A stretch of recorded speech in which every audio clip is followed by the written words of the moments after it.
Coinbase and Glassnode have released a joint report. A survey of 100 institutional and retail investors showed that 73% of respondents consider the current price of Bitcoin to be undervalued, and people are ready to buy apparently. The indicator of net unrealized profit has moved from red zone of fear to yellow zone of optimism. And it's not euphoria, this is cautious but steady interest. Analysts have recorded changes in the structure of the Ethereum supply, and the volume of coins held by short-term holders decreased by 38%, and the amount of Ethereum held by long-term investors increased by 1%. The speculators are leaving, the holders remain. But there are also disturbing signs. Spot Bitcoin ETFs recorded a net outflow of $89.7 million, and the IBIT fund from BlackRock lost $112 million. Whales are draining coins to exchanges, and analysts expect a correction to $74,000 or $75,000. While the crypto market is trying to find a balance, Elon Musk is testifying in court, and Forbes estimated the losses of American Bitcoin investors at $500 million. In general, we have a lot to discuss. Please like and subscribe, and let's get started. So the main thing, a joint report by Coinbase and Glassnode shows that the market has moved from fear to optimism, and the net unrealized profit indicator NUPL, one of the most reliable on-chain indicators, has moved into optimism zone.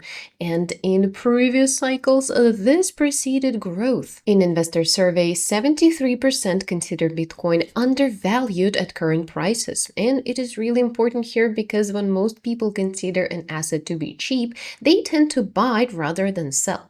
Coinbase analysts remain cautiously optimistic here and expect the quotes of most digital assets to recover during the quarter, and the key thesis is that institutional investors have not led the market. They waited out the correction and now they are coming in again. A separate section of the report is dedicated to Ethereum. In the first quarter, the volume of Ethereum held by short-term holders decreased by 38%, and this means that the speculators who bought at the peak came out at a loss or fixed losses. At the same time, the amount of Ethereum held by long-term investors increased by 1%. And I know this is a small number, but the trend is what's important here. People who have believed in Ethereum for years are building up their positions, and the alarmists are leaving. The market is being cleared. However, the SOSO value data for April 28th paints a different picture. Spot Bitcoin ETFs recorded a net outflow of $89.68 million, and the leader of anti-reading is IBIT from BlackRock. It lost $112.25 million. The Ethereum ETF is also in the red, the outflow of $21.8 million. The BlackRock fund ETHA lost $13.17 million. And what does it mean? It means institutional money does not flee the market in a panic, but they record a profit after growing from 60 to 79,000, or they are waiting for the FOMC meeting that will take place today. And we will see tomorrow if the Fed hints at policy easing, ETFs will be in the green zone. But if Powell is being, stubborn, outflows will continue. An on-chain analyst under the nickname WomanQ warns that Bitcoin may adjust to $74,000–$75,000. On April 27th, the net inflow of Bitcoin to the exchanges amounted to 9,905 Bitcoins, and this is the maximum for the last 30 days. And during this period, the price could not gain a foothold above 78,000. The exchange whale ratio metric jumped to 0.7, and the top 10 largest transactions accounted for more than 70% of all deposits. Whales transferred assets to exchanges for sale. So the total exchange reserves increased from 2.666 million bitcoins to 2.677 million bitcoins in just 3 days. WomanQ summarizes the accumulation of coins on the platforms and the inability of the price to break through 79,000 indicate preparations for a decline. If buyers do not observe the offer, Bitcoin will test the 74,000–75,000 zone. Bitwise CIO Matt Hogan singled out strategy as a key growth driver. Over the past 8 weeks, the firm has bought $7.2 billion worth of Bitcoin. And where does the money come from? Sale of STRC perpetual preferred shares with a divided yield of 11.5%.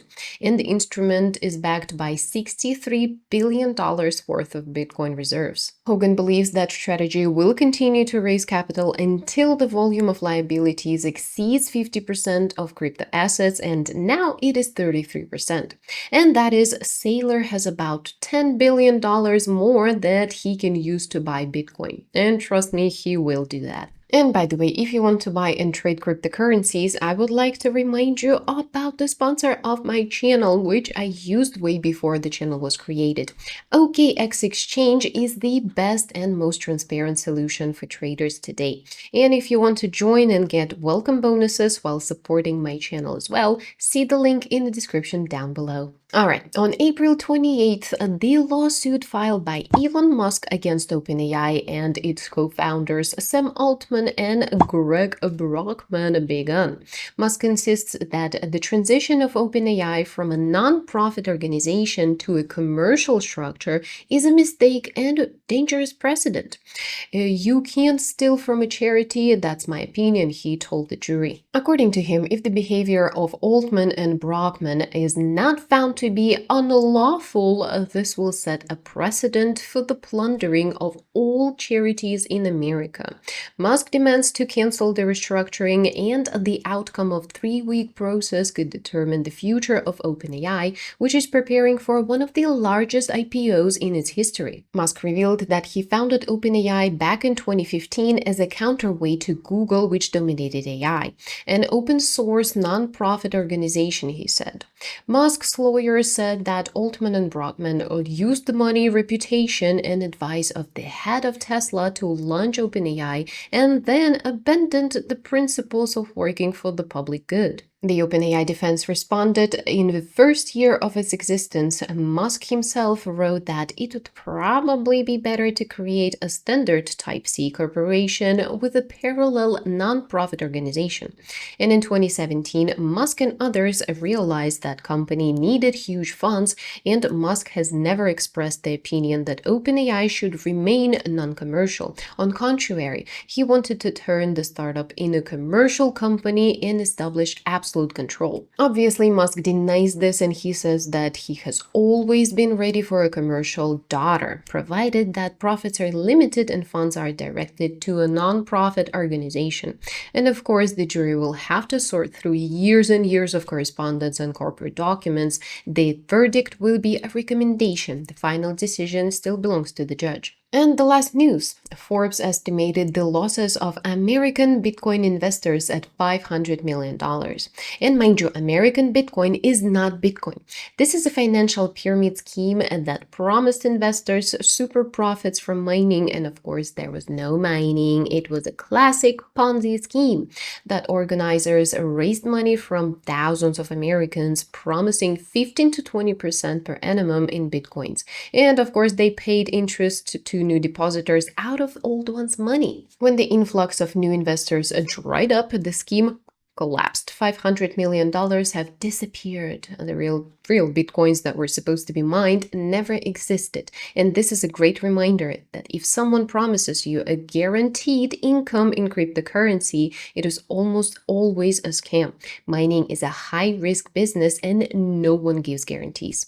But that's going to be it for today. Link to OKX is in the description box down below. Subscribe, click on that notification bell, and I will see you tomorrow. Bye.